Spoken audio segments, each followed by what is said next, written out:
Well, good morning, everybody. Now, yesterday we started the ball rolling and we talked about how to solve systems using a matrix.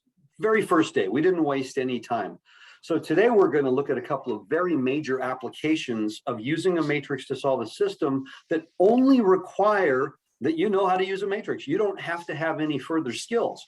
Now, the concept, whenever you're told use a matrix, that doesn't mean I just put a bunch of things in a rectangular box and then I can just do whatever I want. No, using a matrix means you can only use valid row operations. One of the three that we discussed, right? A row switch, multiplying a row by a non-zero scalar, or taking a multiple of one row, adding it to another row and replacing it. There's no division, there's no subtraction, there's no exponentiation. I'm not taking any sines or cosines. I'm just doing addition, scalar multiplication, and then combining. And with that, you can solve a lot of things. And then at the end of the problem, perhaps parameterization is necessary. So the first thing we're going to do, and by the way, I realized when I was looking at it, there sometimes is glare in the middle of the screen because I have a light above with 3 light bulbs. I took 2 of them out to try to minimize the glare, but the problem is the glare changes depending on where I'm standing, and I'm purposely wearing a light shirt because I found if I wear a dark shirt, it actually changes the background also. So there are times when you can't see because the glare is affecting what you see, do let me know, because I know it changes periodically throughout the lecture, how the light is hitting the screen. So we're going to do something today. We're going to start with polynomial curve fitting. And there's some confusion on this one because it seems like a different one. A lot of you in a pre-calculus class, for example, or in a statistics class did what's called regression analysis or linear regression. That's where you had a whole bunch of points and you found the line of best fit, okay? By the way, just blurt out, how many have done something like that? The line of best fit, the least squares regression line, something of that nature. Has anybody? A lot of you have, you would have if you had stats.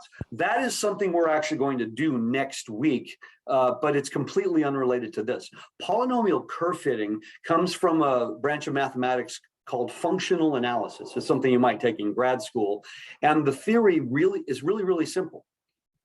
If I had 2 points that did not share the same x coordinate, okay? I've got 2 points. We know there's exactly one line that can pass through them. Piece of cake, we know that. The question is, what if I have more points? Well, it turns out if I gave you 3 points that do not share the same x value, turns out there's exactly one parabola that will pass through them. If I give you 4 points that do not share the same any of the same x values, there's a cubic that will pass through them, and so on. And it's actually really cool. Now, the proof of this theorem is beyond us. It's actually a graduate level theorem that's very abstract, but the practical application of this is quite simple. So the idea of polynomial curve fitting is that, write it down in simple terms. If there are, okay, I have n distinct points, and what that means, I have distinct x values, okay, where n is greater than or equal to 2. Obviously, if you only have 1 point, that's not really going to do anything. There is a polynomial of degree n-1 that passes through every point.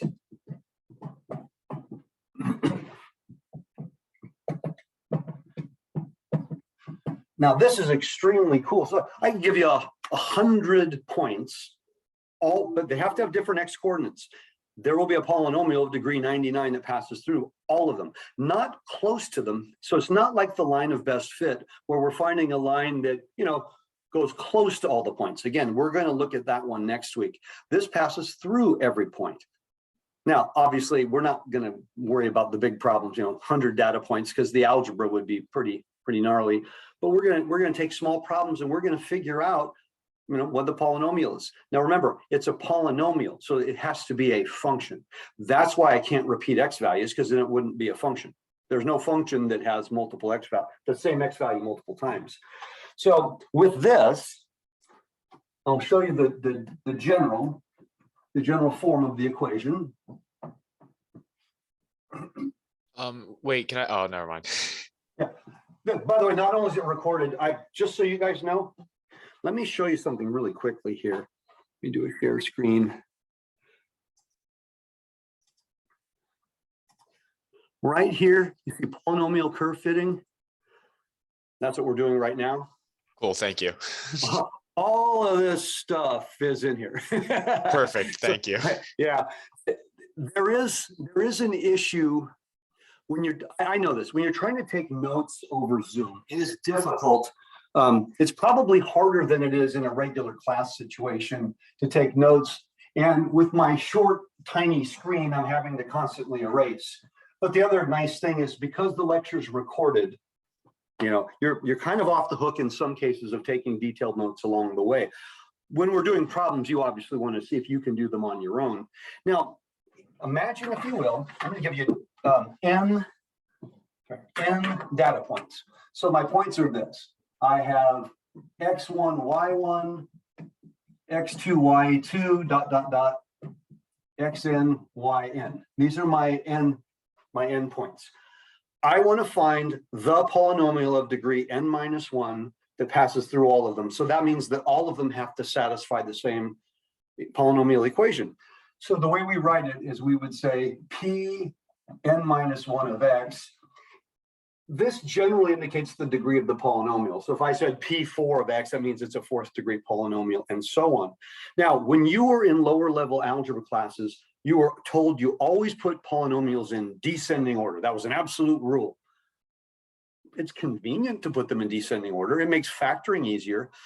But then when you got to Calc 2 and you started working with series, you can't put them in descending order, because you can't start with an infinite term and work backwards.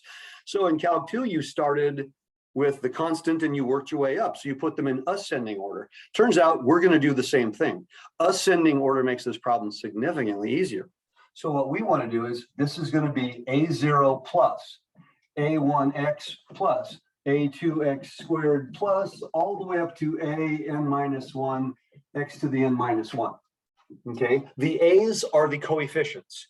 The coefficients are the things I'm actually trying to find. I'm not trying to find the x's. I'm given the x's. I'm trying to find the other guys. So how will this work? How will I set up a problem? Well, if every one of these points has to be on here, let's just start with the first point. Then the first point, if I put it into this equation, would give me the following: a0 plus a1x1 plus a2 x1 squared, all the way down to a n minus 1 x1 to the n minus first power. So when I insert x1 for all the x's, then the y value, which will come out here, has to be y1. So the value of the polynomial would simply be y1. Okay, now let's take the second point and let's insert it. Then I'll get a0 plus a1 x2 plus a2 x2 squared on down the line, a n minus 1 x2 to the n minus first. And then, of course, the y value would be y2. Now, I do this process for all n points. So I'm going to give you a little dot, dot, dot. Then I would have the last one would be a0 plus a1 xn plus a2 xn squared on down a n minus 1 xn to the n minus first equals yn. Now remember, the x's and the y's are constants. So when I am looking at this, I don't see x1 squared. I see a value there. I see a scalar. So if x1 was 3, then this would read a0 plus 3a1 plus 9a2 and so on. And then it would all equal the y value. So the x's and the y's in these equations are not variables anymore. They are the actual constants that I'm plugging in. The unknowns are the a's. That's the part I don't know.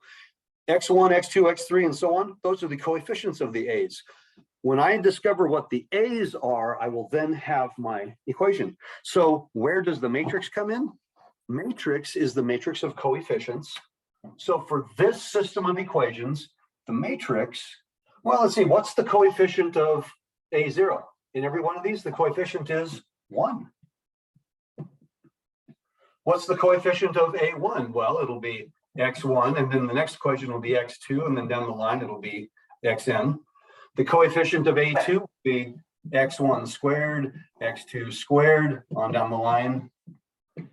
So dot, dot, dot.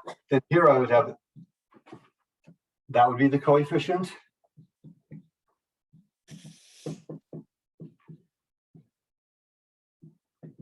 And then finally, they would all equal the y values, y1, y2, yn.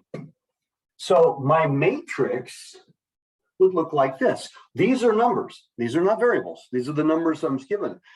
Part of the reason you want to do this in ascending order. If I did it in descending order, it's absolutely correct. Then I would have this term first and it would go in the other direction. But think about this logically.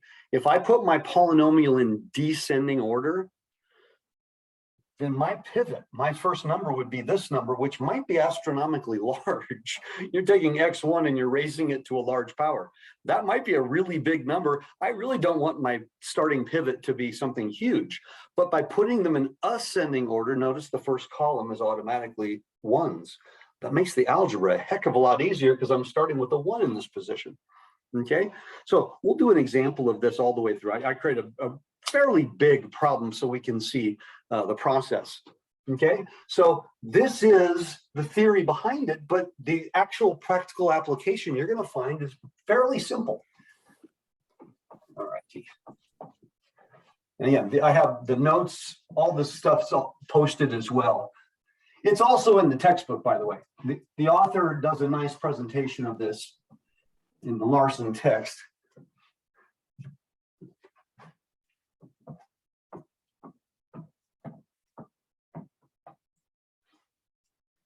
All right, make sure this is nice and dry.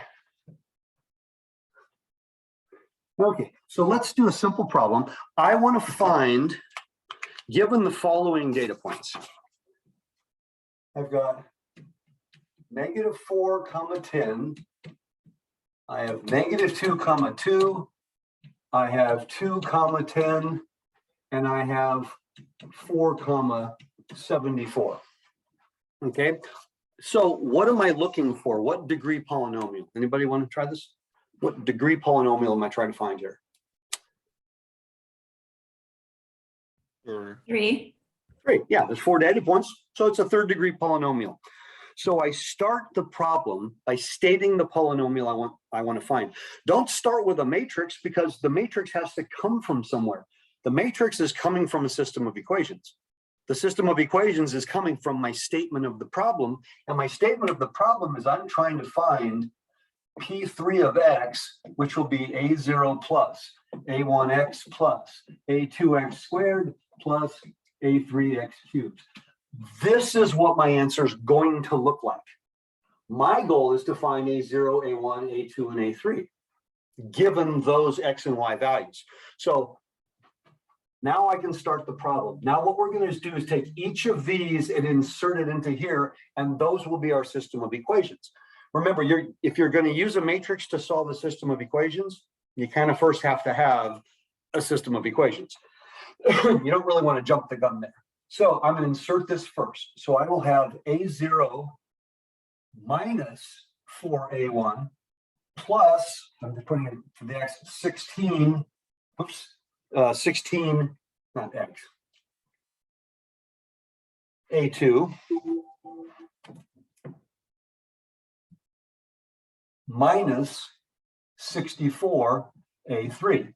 Again, I'm putting -4 in for x, and that's all going to equal 10. Then the next one's going to be A0 minus 2A1 plus 4A2 minus 8A3, and that'll equal 2. Now I'll put in this one. So A0 plus 2A1 plus 4A2 plus 8A3, and that's going to equal 10. And then finally, A0 plus 4A1 plus 16A2 plus 64A3, and that will equal 74. I want to solve this system of equations. Now, notice in my system of equations, I have exactly 4 equations. I have exactly 4 unknowns. That's a good thing. That's not a guarantee, by the way. When you have the same number of equations as unknowns, it's not a guarantee you can solve it. But if it has a unique solution, I kind of need the same number of equations as unknowns. Okay, this is not going to be parameterized. This is not going to be inconsistent. The only problem that you will have issues with would be if I repeated any x values, because that would not be a function anymore. And you're not going to run into that question. That would be a bad question. I don't even want to say it's a trick question. It would be a bad question because you can't answer it. Okay, so now what does the matrix look like? The matrix I'm going to solve will look like this. 1, -4, 16, -64, 10. Then the next row, 1, -2, 4, -8, 2. Then 1, 2, 4, 8, 10. Then 1, 4, 16, 64, 74. There's our matrix. Now we want to use row operations. Now we can go for Jordan canonical form, ones along the main diagonal, zeros everywhere else. That is absolutely correct. Or we can just go for row echelon form. That's where we're looking for zeros down here. That lower triangle, we call it. So 1, 2, 3, 4, 5, 6. I can just go to put zeros in those 6 places. That would be the fastest way. Both are correct. And we want to know how to do both of them interchangeably. But this is going to take a lot of steps. So our first step, because we beautifully have a pivot of 1 already there, we will do negative row 1 plus row 2 to start. So I'm going to rewrite row 1 because I'm not touching row 1. So the negative of row 1 plus row 2, negative of this plus this, the negative of this plus this, the negative of this plus this, and where are we now? The negative of this plus this. I think I just did that correctly. Let's do a quick check here. So -2, -12, +56, -8. Okay, is everybody okay with that? Did we get that? Did we get that correct? I think we got that correct. And just want to make sure. Now, next one. Negative row 1 plus row 3. Now remember, I can do this for all 3. I don't need to do different matrices for each of these operations. I'm using my pivot to put zeros below it. I can do all of that in one matrix. Far more efficient that way. So 0, the negative of this plus this would be 6. The negative of this plus this. The negative of this plus this, that would be 72. And the negative of this plus this, that would be a 0. Okay. And then finally, negative row 1 plus row 4. So 0, the negative of this plus this, that would be 8. Negative of this plus this, that would be 0. The negative of this plus this, that would be 128. And the negative of this plus this, that would be 64. Okay, now I'm in a great place and I have a new pivot. Now we like our pivots to be a 1. Do I need that pivot to be a 1? Anybody? Do I need this to be a 1? No. No, because the numbers below it are even. So this is perfect. By the way, it is absolutely correct to make it a 1, but the only reason you would do that is because you want to put zeros everywhere. You want to actually get it in Jordan canonical form. That's the only reason you would put a 1 there. If I'm just trying to solve it, as fast as I possibly can, 2 is a perfect pivot. So let me erase what's above. Hate to do this, but I need the space and I don't want to erase those matrices here.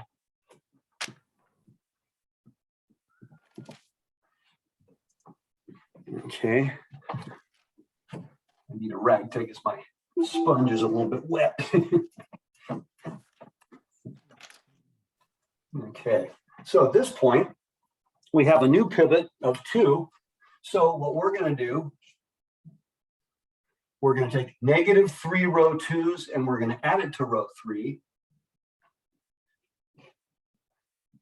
So we'll simply repeat rows 1 and 2 because we're not operating on those.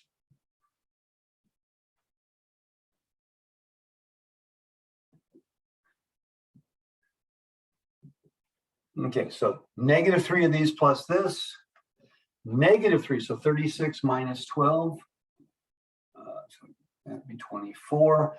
-3 of these, so -168 plus 72, that'd be -96. -3 of these plus this, that'd be +24. Then -4 row 2s plus row 4. By the way, the reason I'm putting this here is actually really simple. I call it leaving a trail of breadcrumbs behind. At the end of any matrix problem, you should always check your answer to see if it's correct. That's kind of a no-brainer. But what if at the end of the problem, it's not correct? That means along the way, you've got an algebra error somewhere. If I don't do this and say exactly what my intent was, then the only way I'm going to fix it is to start the problem all over again from the beginning. And that's very frustrating. Instead, I can work backwards and say, well, I said I did this. Oh, I have an addition error somewhere along the line. But because I'm telling you what my intent was, then I can quickly check the numbers and say, is that what I actually did? A lot of times you're going to make mistakes because you're doing steps in your head. That's all right. But you're never going to find the mistake if you didn't write something down. This is one of the great drawbacks when people do mathematics in their head. You know, a lot of you can do things in your head and it's incredible. Problem is, what if you're not correct? If you didn't write anything down, there's no way to check your answer. All you have to do is start over every time because there's nothing in between. You always want to write down the steps because you're going to make errors. Now, if you don't make any errors, great. But I don't know anybody who's that good that they never make a mistake. So negative of this plus this, the negative of this plus this, the negative of this plus this would be what? 72. And the negative of this plus this, that would also be 72. Okay, so let's see, is this where we are? Oh, hold on a minute. No, I got a boo-boo here. -4 of these plus this was 0. -4, I'm looking at the wrong one, aren't I? Yeah, -4 of these. I grabbed the wrong one. -4 of these plus this. I just realized I did the wrong. This is not correct. I'm glad I caught this now. That would have been a problem. Hold on, hold the phone. Let's see, -3, 0. So -4 would be 0. -4 of these, that would be 48. There we go.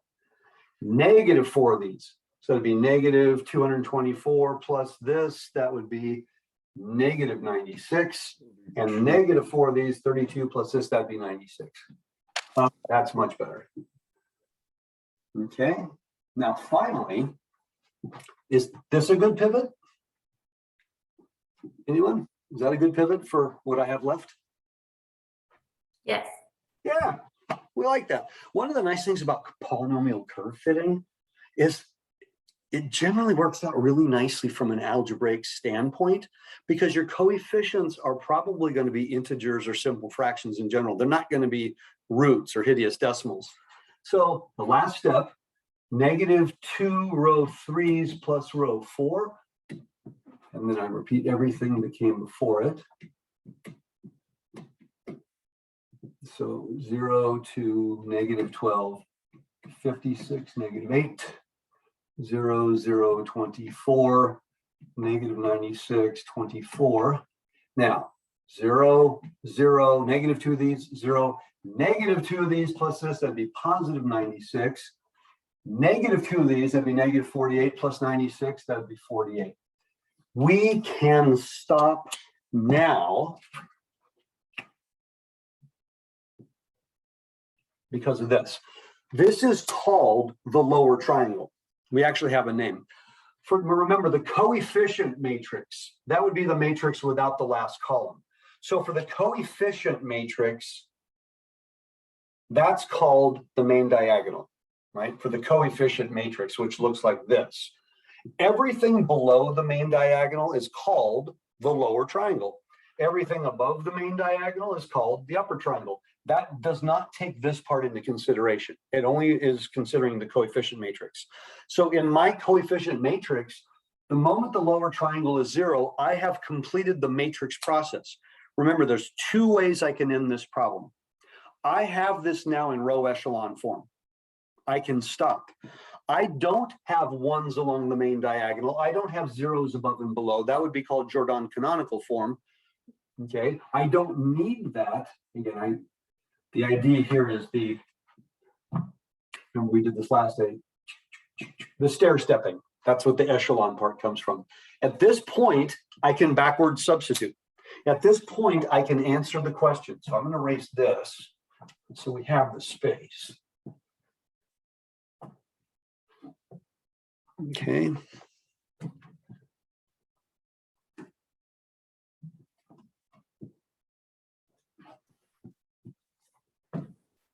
So when I'm looking at my big picture here, the last row, remember the first column was A0, A1, A2, A3. So that last row, you can actually read it as 96A3 equals 48. That's what you're actually saying. So clearly A3 would be then a half. Now the second to last one, that reads 24A2 minus 96A3, which is a half, equals 24. Okay, so if I did this correctly, let's see. So this would be 24A2 minus 48 equals 24. So 24A2 equals 72. So A2 is 3. Okay. The second row, that reads 2A1 minus 12A2 plus 56A3, and that is all equal to -8. Sorry, it's getting a little bit squished here. Well, let's see, that would be 2A1 minus 36 plus 28 equals -8. But that's -8 on the left. Oh, that gives me 2A1 equals 0. So A1 must be 0. And then finally, the top row, let me give myself a little space here. The top row says A1 minus, excuse me, A0, sorry, A0 minus 4A1 plus 16A2 minus 64A3, and all of that is supposed to equal 10. So I've got A0, 0 plus 48 minus 32 equals 10. So A0 plus 16 equals, let's see, is that right? Plus 16 equals 10. So A0 equals -6. If I have made no errors, that's always a big if, by the way. If I have made no errors, then it appears that our final answer, by the way, there's a tendency, some people like to stop right now. You've identified all of your coefficients. But the answer to my question is a polynomial. The answer to my question isn't A0 equals 6. It's what is the third degree polynomial?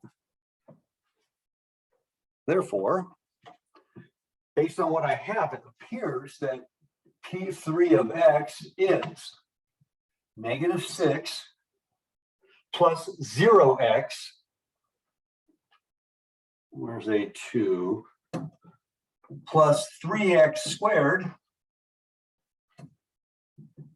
plus a half x cubed. It appears that this is our answer if we've made no errors. Anybody want to tell me how can we be absolutely certain? Plug in a point. You plug in any of the X values. Yeah, all 4 of those points have to satisfy that equation. Now, is it possible? Is it possible that I made an error and that's the wrong answer? Yeah, it's highly possible. The last, the first row is the only row that was unaltered. That's where you got to be a little bit careful. Let's just suppose this number, let's suppose this number was wrong in the very first step. Well, then every number will be wrong. But this would be the right number for the first equation. Therefore, my wrong answer will always check in that first equation because that's the one I got it in. So always check it in a different equation than you used to solve it. In our situation, we finished with the original first equation. So even a wrong answer is going to check there. But if I grab any of those points and they satisfy any of the other three, they're going to work. A wrong answer won't check, basically. It's that simple. So this is the answer to the question. Yes, it required a little bit of work, but the matrix algebra was just not that intense. Okay, it just wasn't all that hard. But before we move on, are there any questions? And this is just a really nice, simple application of using a matrix to answer a question. Okay, again, polynomial curve fitting. It's interesting. It's not regression analysis. We are going to do that one. I believe we do that one a week from today. Could be right. It's section 2.5. We either, I can't remember if we do it in the 4th lecture or the 5th lecture, but we're doing that one fairly soon.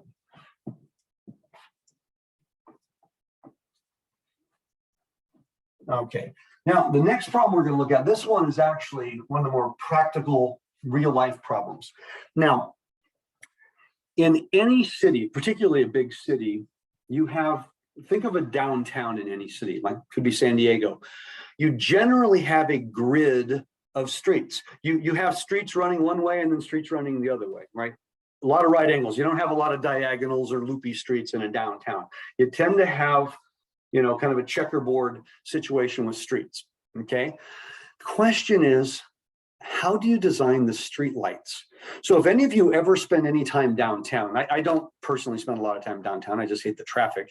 But when you're downtown, you don't want to get stuck between streetlights. You know, a light turns green and maybe you move 100 feet and then you're waiting for the next light and so on. Lights typically are timed so that a lot of green lights at one time to keep the traffic moving, and then everybody going the other way is going to have a red light. And this grid works fine.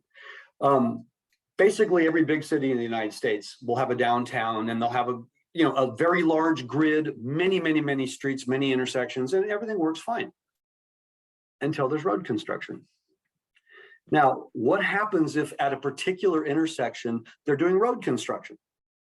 Well, that means you have to divert the traffic. You can't have traffic passing through. And this is where the problem lies. If you're diverting the traffic, can the streets you're diverting the traffic to handle the additional traffic flow? And that's a big if. And if not, you have terrible gridlock. If anybody's ever gone to Mission Valley at lunchtime, and you just got stuck in those intersections because everybody's running the light constantly and nobody's moving, it can be very frustrating.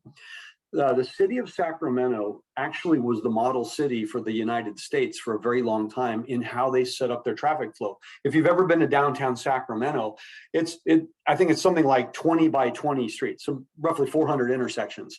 But a lot of the streets in one direction would be one way, and then the next street would be one way the other direction. They do a lot of one ways and different things. And what they found is they were able to control the traffic really well. So when you're down there, you're not spending endless time at a light, waiting and just trying to move a little bit at a time.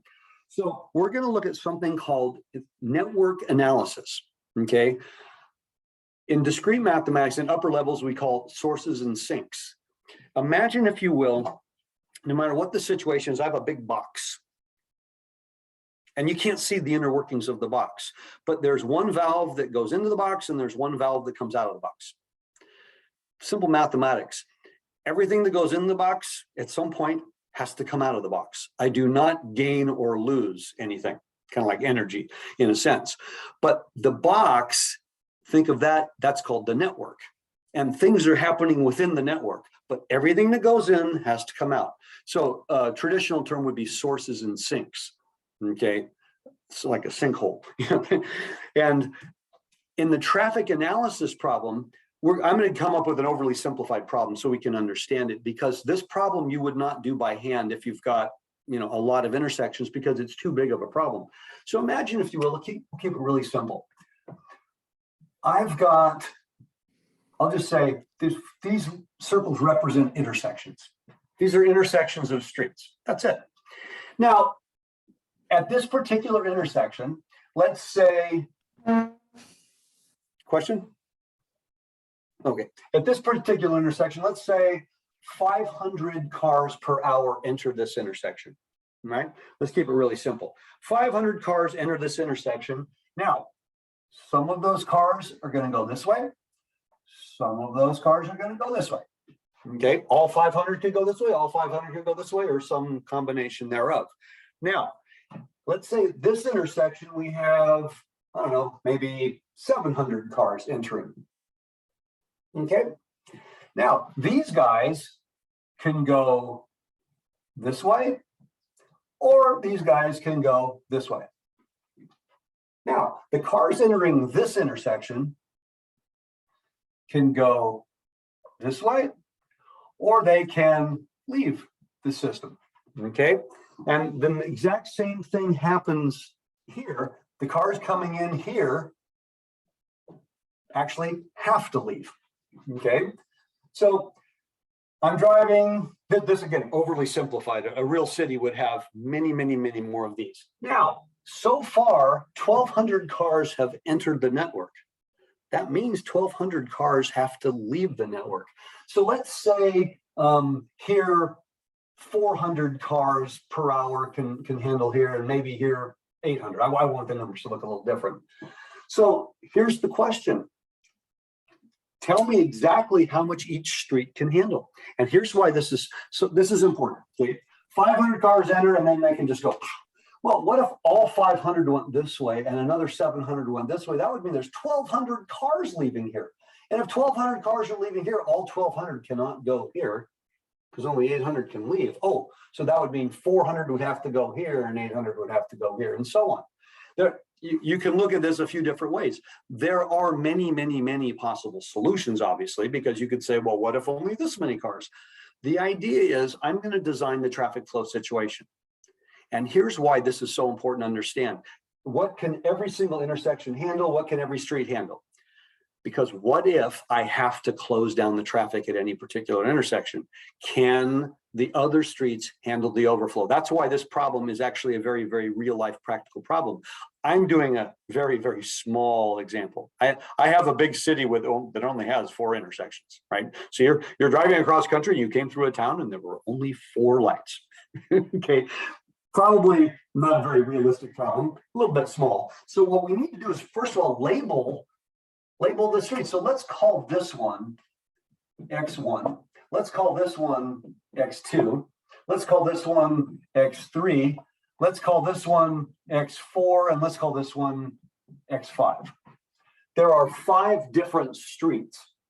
And what I'm going to do is describe what's happening at each of these junctions. Now remember, the exact same number of cars going into the junction have to be leaving the junction.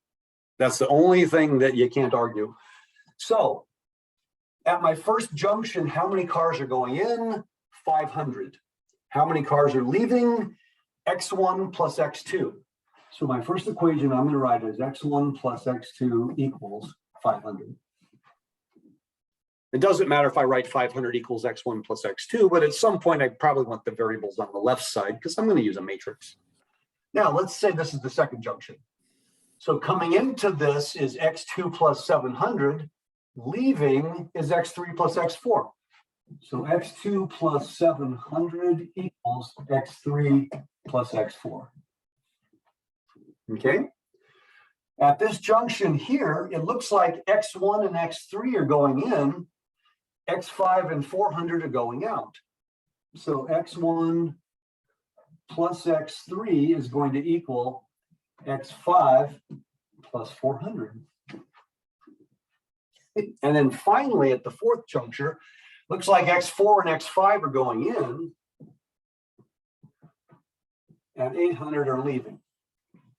Okay, so I have 4 equations. I have 5 variables. I would like to solve this system using a matrix. So before I can do that, I need all of the variables on the left side of the equation and then the constants on the right-hand side of the equation, so then we can set up that system. So I'm going to obviously have to do something with the second and third equations. So now let me rewrite it. I'll write it over here. X1 plus X2 equals 500. So if you like, take the 700, throw it over there, subtract the X3 and the X4 from here. So X2 minus X3 minus X4 equals negative 700. In the third equation, I'll move the X5 over. So I'll have X1 plus X3 minus X5 equals 400. And then the last one I don't need to change. All right. So now we're ready to do a system of equations. So now you've got to be really, really careful when you write it. We have 4 equations. We have 5 unknowns, but all of the unknowns aren't in every equation. That means we're going to have some zeros. Okay. So my first equation, I have X1 plus X2 equals 500. So does my matrix look like this, by the way? Anybody? Is that what my matrix should look like? And with the next one, I'm asking you the question. What do you think? Do you like this? Yes or no? No, it should have zeros where, like, for example, for the first row, it should have 0 where X3, X4, and X5 are. Yeah, this won't even end up being square, will it? I'm going to be all over the map.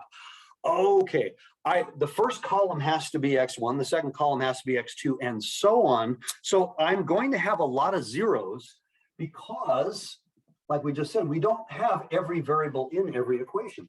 So that first equation has 0 X3s, 0 X4s, 0 X5s, and then 500. Ah, that's what it should look like. Now the second one doesn't have an X1, but it does have an X2, and then it has -1, -1, but there's no X5. So that's what it should look like. And this one, I have an X1, 3, and 5, but no X2 or X4. And then the last one only has X4 and X5. Right now, okay, this is the appropriate matrix, but you notice the numbers. I have nothing but 1s and 0s. That definitely means the algebra is just not going to be that terrible. I'm pretty sure I can do this one easily. Now, I have 4 rows. I have 5 variables. Are we going to have to parameterize? Anybody want to try that one? Yes. Absolutely, we're going to have to parameterize because we have more variables than we do equations. There's no way around it. So what we want to do, since we know we're going to have to parameterize, we want to put as many zeros above and below the diagonal as possible. I mentioned this yesterday. If you know you have to parameterize, don't just go for the lower triangle of 0. Go above and below because it makes the parameterization much, much easier when you have lots of zeros. So this problem starts. I've already got a 1 here. Beautiful. In fact, my first matrix, I only got to put the 1, 0 here. So I'm going to have 1, 1, 0, 0, 0, 500. And I'm going to have 0, 1, -1, -1, 0, -700. Now, I'm going to do negative, let me give myself room to write, negative row 1 plus row 3. So 0, -1, 1, 0, -1, negative row 1 plus row 3, so -100. And then I don't need to do anything to the last row. Okay. Now there's my pivot, and I want to go above and below this time. It's going to be a little bit cramped. I'm going to probably have to erase something in a moment, but not yet. So we're going to do negative row 2 and add it to row 1. So the first thing we do is we write down row 2. So negative row 2 plus row 1. Negative plus would be 1 and 1. 0 and 1200. Okay. We're going to go positive row 2. So you're not writing down your steps. Yeah, I'm unfortunately, I'm saying them, but I'm Okay, kind of squished. yeah. That's all. I want to make sure. Yeah, it's I'm only doing that because fitting things in is a little bit trickier. So now I'm going to take row 2 and I'm going to add it to row 3, and that will be my new row 3. So 0, 0, 0, -1, -1. I'm adding them, and then that would be -800. And I don't do anything to this row.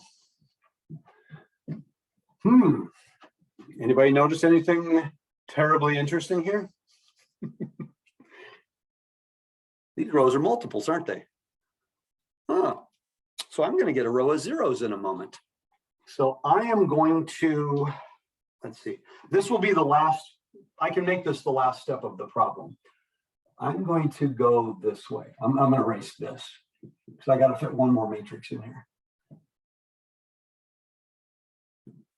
I'll squeeze it in right there. Yeah, normally I always write down the row operations. I just don't have a lot of room. So now my pivot, okay, it would be perfectly correct to multiply this row by -1. It would be perfectly correct to do a row switch. But actually, I don't need to in either case because I'm going to be able to answer the question in the end anyway. So in that case right there, I'm going to take row 3 and I'm going to add it to row 1, and that's going to be my new row 1. 1, 0, 1, 0, -1, 400. Okay, I took row 3 and I added it to row 1, and that became my new row 1. Okay, so hopefully that looks good to everybody. Now I'm going to take the negative of row 3 and add it to row 2. The negative of row 3 and add it to row 2. The negative of row 3 and add it to row 2. I'm going to take row 3 and simply add it to row 4. For when you said negative row 3 plus row 1, or row 3 plus 1, whatever you did, wouldn't the, oh wait, you got 1200 there. Never mind. Well, okay, I'm taking I row forgot. 3 and adding it to row 1, and I'm taking the negative of row 3 and adding it to row 2. So because I want a 0 there, I just simply added row 3 to row 1. That's why that's a 400. Does that make sense? If I can squeeze them in there, I'll write it in there. So what I did was row 3 plus row 1, and then I did negative row 3 plus row 2. Sorry, I've been taking notes. Can you just show me real quick in what order the matrices go? Yeah, we started with this one, and then this one, and then this one. And then now we're finishing with this one because I Okay, cool. need more space. Yeah. No problem. Are we done? This is, by the way, this is not a trick question because your final version can actually vary. But are we done?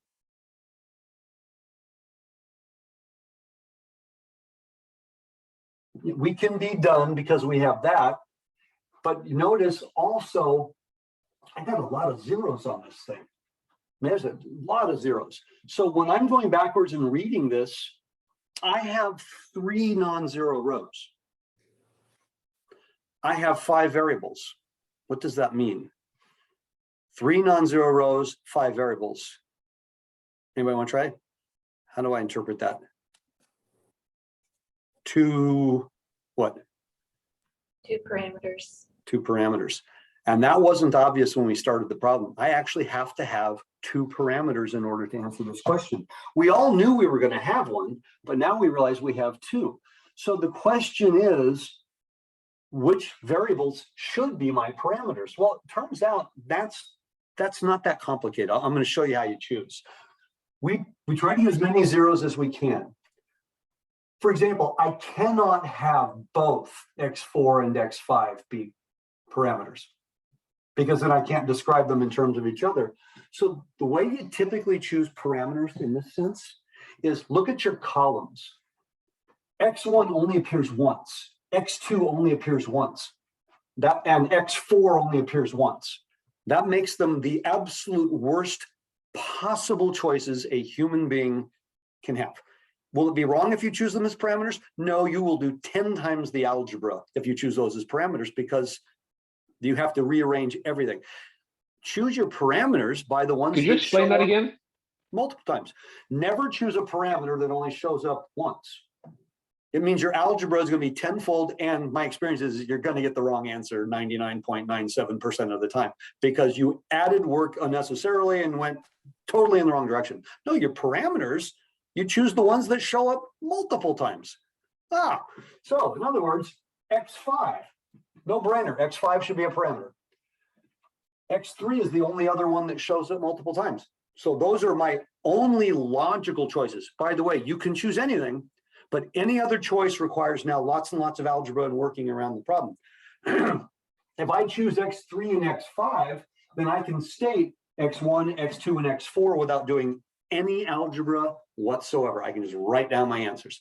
So when you get your zeros, see, we couldn't stop here. We weren't quite ready. When I get my zeros, I now make my choices based on the fact that I see more than one version of that. But I only have one of these, one of these, and one of these, which means I will describe x1, x2, and x4 in terms of the other parameters. So I think I can erase this part now here. I don't need this anymore because we want to answer the question. I have one quick question. Oh, Sure. oh, never mind. Hopefully I can. didn't just erase it. Yeah, I was gonna ask if because there was a line on the very bottom that you added row 1 with row 4, I believe.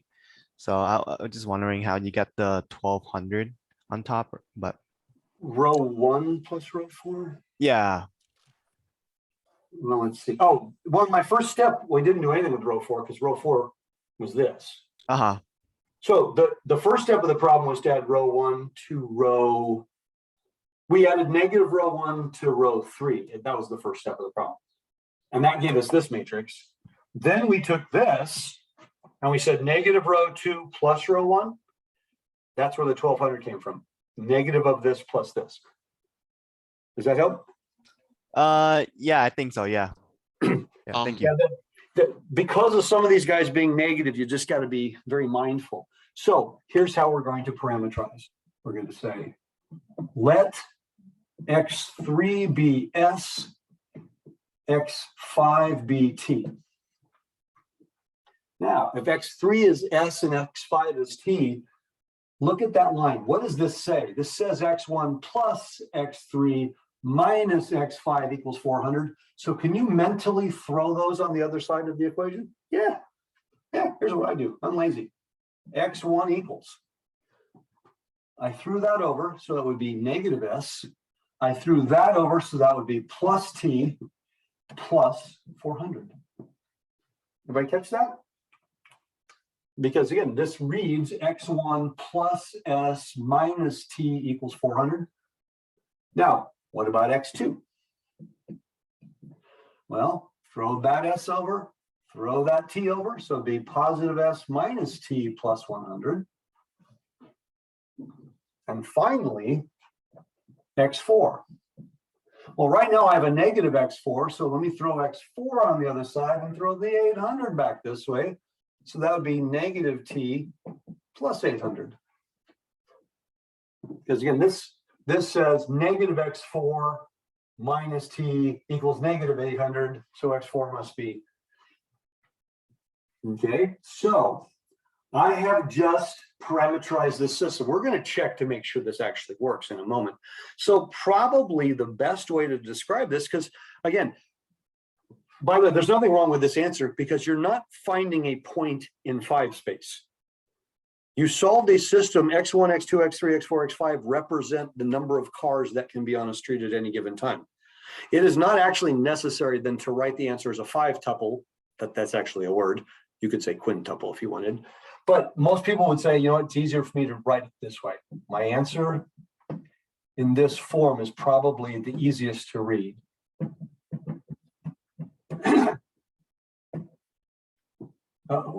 S comma t, there we go. Now, question. This is a big question. This goes back to last day's lecture. When you parameterize, we say it's automatic. The default is your parameters can be any real numbers. Is that true in this case? Can S and T be any real numbers? Hmm. It would need to be an integer because a car is Good. You can't Okay. have a fraction of a car. First of all, S and T would have to be integers. They can't be decimal values. A positive integer. Or non-negative. How's that? Okay. Does everybody understand that? S and T would have to be non-negative integers. S and T represents traffic flow, the number of cars. And my arrows are only going in one direction. We're not going to have any negative traffic flow. And if we did, well, that would probably be bad. Right? Somebody driving the wrong way on a one-way street. So S and T have to be non-negative integers. Okay. Is there a limit to how big S and T? For example, well, if you said S and T is a non-negative integer, greater than or equal to 0, okay, great. Technically, you could say it this way, then S and T are whole numbers. Does that make sense? Because they can't be negative integers, but they could be 0. So S and T can be any whole numbers, right? S and T could be 1,000,000. It's to be less than 1200. I'm kind of limited by those numbers there, aren't I? Ooh, so we actually need to put some constraints here. S and T cannot be any real numbers. We just argued S and T have to be whole numbers, but there would have to be an upper limit. They can't be anything because, again, I'm limited by my traffic flow. So let's go back to the picture. I don't even need this. I only need my picture to make the next conclusion. You'll like this because this is the part that hopefully makes the problem make the most sense. See, I like this problem because it's a perfect example of how to use matrix algebra to solve what seems like a really complicated setup, but it really wasn't that bad. All right. S represented X3 and T represented X5. So all we want to do is figure out what's the most and what's the least that X3 can be. Okay, so let's look at it this way. What if all 500 cars went this way? What if all 500 went this way? Now I got 1,200 cars here. You all agree? Is it possible all 1,200 cars could go this way and 1,200 cars end up here? Well, as long as 800 went this way and 400 went this way, that would be totally okay. So can X3 be 1,200? Could it be that big? Based on what I just said. All 500 went this way, all 1,200 went this way, 800, 400. Yeah. That would work. So I'll write it over here. So clearly that. Now, is it possible for X3 to be 0? That's the second question. Could I have all 500 go here? No, there's nothing went here. And could I then have all 700 go here? I'm missing X3 altogether. Can I have all 500 go here and all 700 go here? Then 100 went this way. Is that possible? Is it possible that we just completely skipped X3 altogether? Yes. Yes. So I've just figured out S is an integer between 0 and 1,200. Okay. By the way, why is that important? In real life, it is possible that S has to have at least a certain number of cars. That's quite possible, which would mean that if I close that street for construction, I absolutely have created a gridlock situation. But on my traffic flow example, is it possible for me to shut down this street and still maintain traffic flow? Yes, because of that. Now let's look at X5. Is it possible for X5? Let's start with X5 being 0. Is that possible? Is it possible? Well, let's see. I think I can come up with one. What if 100 of the cars go this way and 400 go this way? Then all 400 would leave. I have 800 go this way. Can I skip X5 altogether? Can that be 0? If 100 go this way, 400 go this way, I can skip X5. So X5 can be 0. Now, what's the most X5 can be? Well, let's see. I'm going to take all 700 here and send them up X3. I'm going to take all 500 and send them here. So I got 1,200 guys right here. I have 1,200. but only 400 can leave. So how many would have to go down x5? 800. 800. So 800 is the upper limit. So S and T are integers with this constraint. And by the way, does that mean that there's an infinite number of possible solutions, or is there a finite number of possible solutions to this problem? We parameterize, usually that means infinite, but because I have restrictions and these are integers, no, there's a finite number of possible situations here. Because S can only be an integer between 0 and 1200. T can only be an integer between 0 and 800. That's not infinite, okay?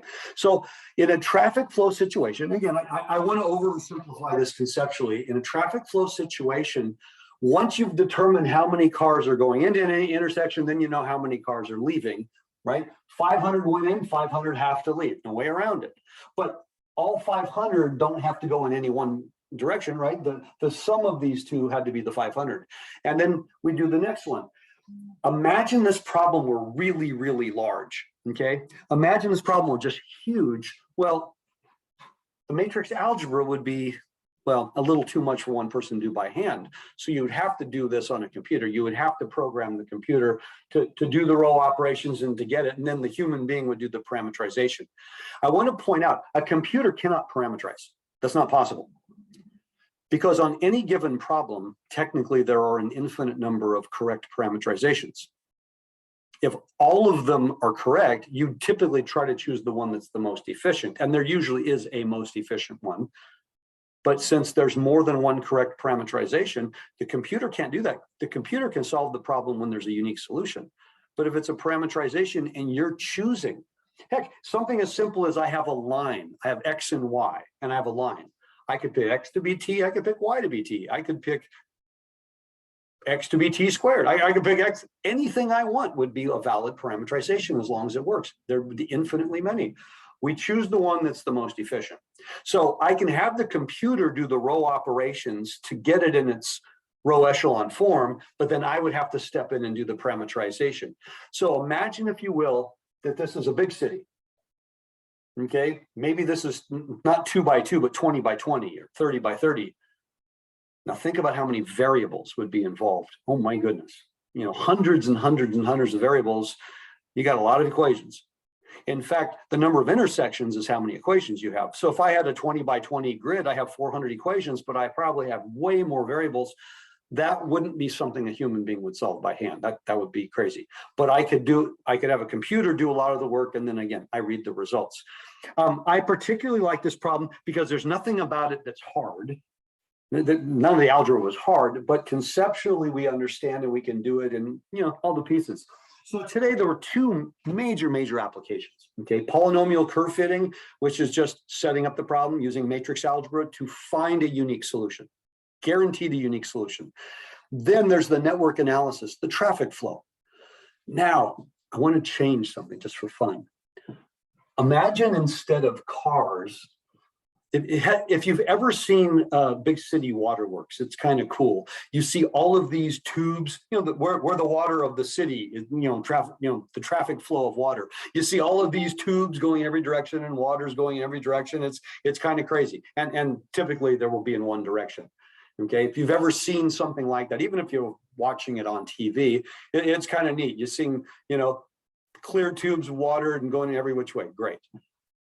Let me change this from cars to water. So maybe the 500 represents 500 gallons of water, you know, per minute. I don't know, that would probably be reasonable. And the 700 is 700 gallons of water per minute, and so on. What if this was water rather than cars? First of all, would this statement still be correct, and would this answer still be correct? Anybody want to try that one? Would this answer and these limitations still be correct in terms of inequalities? It wouldn't have to be an integer. Yeah, everything would be exactly the same, except they would not be bound by integers. How are you defining using notation that it's only integers? You would say, either here or here, you would say ST elements of Z and this restriction. You would actually say they are integers with these restrictions. So if this were water, they would be real numbers with these restrictions. But now there would truly be infinitely many solutions because our solution would be continuous. There's a different word. What is our solution with traffic? It's not continuous. There's another word. Does anybody know? It's the only other word. You're always going to be continuous, or you're going to be Discontinuous? no. In terms of numbers, Bounded? measurements are always continuous, right? A person can be 6 foot tall, a person can be Intervals. 6'1", and there's infinitely Because many. there's also like entrepreneur Intervals. business and regular business administration. Oh, Is it discrete? discrete. I can have 0 children. I can have 1 child. I can have 2 children, but I can't have 1.3 children, right? Discrete calculations, right? Those are values with nothing in between. We usually think of discrete as being like counts. Continuous would be measurements. Your weight, your height, your age are infinitely many decimals are possible. So continuous, there's always an infinite number of possibilities. Discrete, they're simply countable. So in the car situation, my answer is discrete. I can have 0 cars. I can have 1 car. There's no value between 0 and 1. But in the water example, I can have 0 gallons, I can have 1 gallon, and there's an infinite number of possibilities between the two. That's the big difference. Now, there's one more example that Larson chose to use. Same problem, but instead of traffic, instead of water, he uses current, electrical current passing through. And when you're looking at those examples, they look really scary, and all of a sudden, oh my God, it's all physicsy. No, it's the same problem. They're just using current rather than cars, which would mean you're back to continuous again. So in our example, our answer is discrete.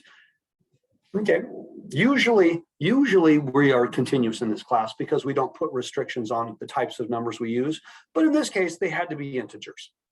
Most of the time, that's not going to be an issue. So you don't really have to distinguish between continuous and discrete. If we're doing calculus, it's always continuous. You basically never use discrete because you can't integrate or differentiate easily if it's discrete. You kind of need continuous.